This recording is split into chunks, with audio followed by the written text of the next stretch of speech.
another kunwari ang vlog. Yes, the sun is out. So, Anne is out too. Charot.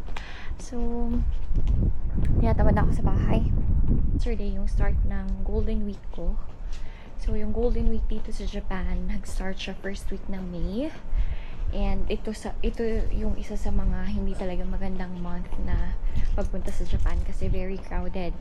So, asahan niyo yung mga locals plus tourists and uy, naiwan ko yung cellphone ko.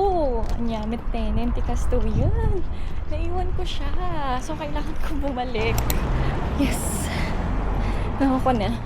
So, pupunta na ako ng church. Ano ba yan? Ano ba yan? Pagkatapos lang ng mass.